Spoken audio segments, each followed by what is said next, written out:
पुण्यात्माओं, आप तो बालक हो।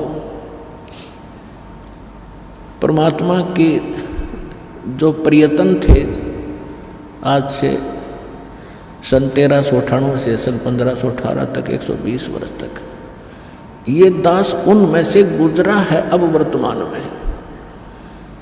और दास को तो 20 वर्ष ही हुए हैं। 20 वर्ष में कितना संघर्ष देख लिया इस सच्चे ज्ञान को आप तक पहुंचाने के लिए। 21 महीने जेल भी रहना पड़ा निर्दोष को। झूठे लोगों ने अफवाहें फैलाकर, झूठे मुकदमे बनवा के मेरे साथ आपके 30, 40, 50, 60 भक्तों को भी यातना भुगतनी पड़ी आपके लिए, ताकि आप तक ये ज्ञान किसी तरह पहुँचे। और फिर भी गांव-गांव में, नगर-नगर में जो दास ने प्रचार किया, वहाँ कितना संघर्ष और कितनी यातनाएं झेलनी पड़ी। 20 वर्ष से मैं परिचित हूँ और जो 120 वर्ष रहे उनके साथ के हुआ था। आपके लिए भटक रहे हैं, वो आपके पिता हैं।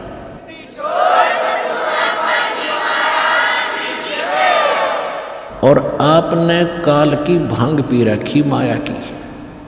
आपका यो नशा उतरता कोई ना। इस गंदे लोक में सड़न लग रहे हो और सब अपने आप में टीटी पा के रहे हैं। थोड़ी सी पोस्ट मिल गई, कोई बन गया छोटा सा अधिकारी, ने सोचा बस हो गया सब कुछ।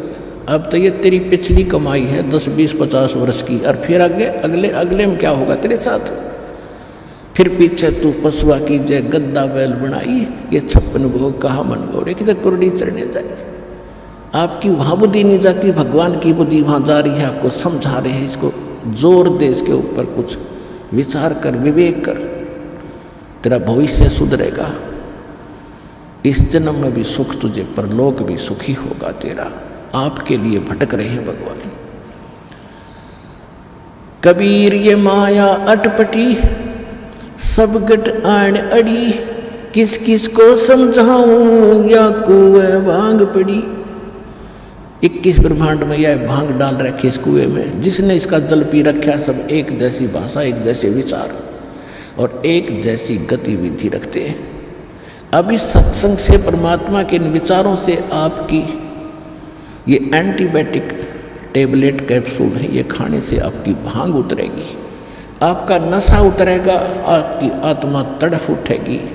अरे तेरा गजब जुल्म कर रहे हम अपना हित भी नहीं देख रहे, पर हित की तो बात बहुत दूर है।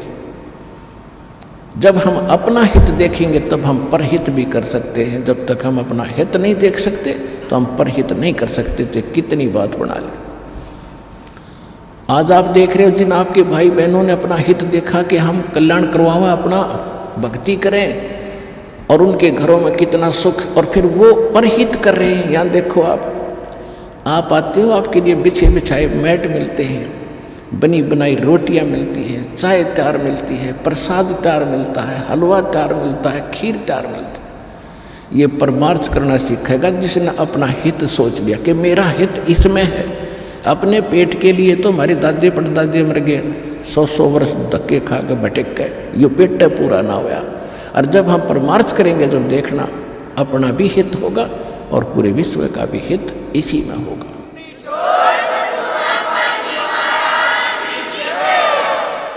अब ये कितना परिवर्तन हो रहा है, दास खुद देख रहा है।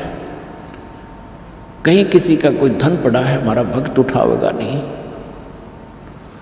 और देख लेता है कि यहाँ किसी और गलत आदमी का हाथ पड़ गया तो वो हानि कर देगा, इसको और नुकसान कराएगा, वो अलग बात है, लेकिन स्वयं प्रयोग नहीं करेगा।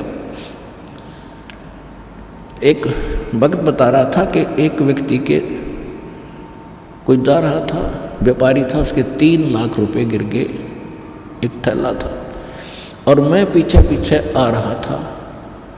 मैंने वो थैला उठाया और देखा, किस्मत पैसे है भाई।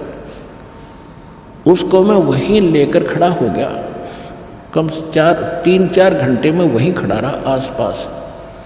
और वो आए फिर गाड़ी में, कभी रोके कभी देखे।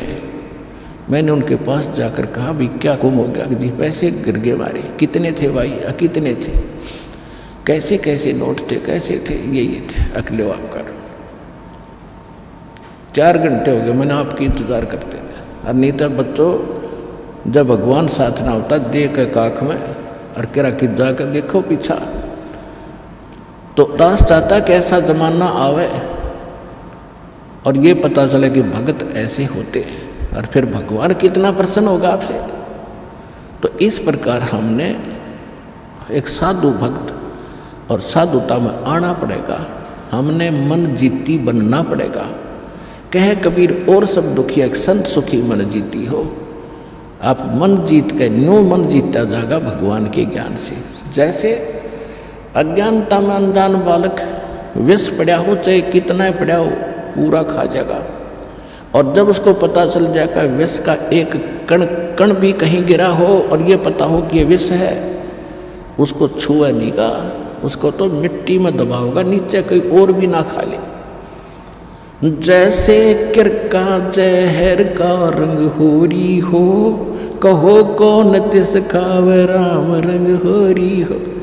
अब क्या बताना चाहते हो कि तुम होरी माने खुशी मना रहे हो और करो खाओ जहर सारा दिन, दूसरों की बुरी सोचो, बुरी नीत रखो, रिश्वत लेते हो, फलान मिलावट करते हो, और तुम होरी मनाने की भी इंतजार कर रहे हो, खुशी की आशा करते हो। ये ऐसे आपके घर में होरी यानी खुशी नहीं हो सकती।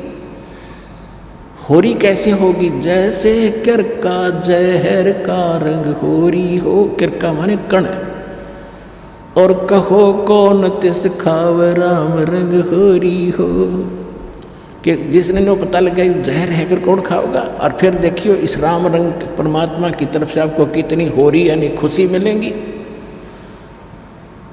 तो फिर हमें ये जहर दिखाई देगा और 100% वैसे हम किसी का दूसरा के में लेते हैं। जैसे हम दहेज लेते हैं, अब गरीब आदमी अपनी बेटी को पढ़ाई करने के लिए सामने वाले उस भेड़िए का मुंह बंद करने के लिए चाहे कुछ भी करना पड़े, बेटी पढ़ाई करनी है, ऐसी समस्या उसके सामने होती है और वो विष खा रहा उसको पता नहीं, और वो दुख पाकर आत्मा मोस के कहीं से कर्जा उठा कर बेटी पढ़ाई करता है। अब हमने ये प्रतिज्ञा करनी है कि ना दहेज लेंगे ना देंगे, चाहे ब्याह हो चाहे ना हो। और क्यों कैसे ना होगा? वाह भाई वाह, भगवान ने संस्कार जोड़ रखे, उसने मिटा कौन देगा? वो तो जबरदस्ती होगा, ना चाहते हुए भी होगा।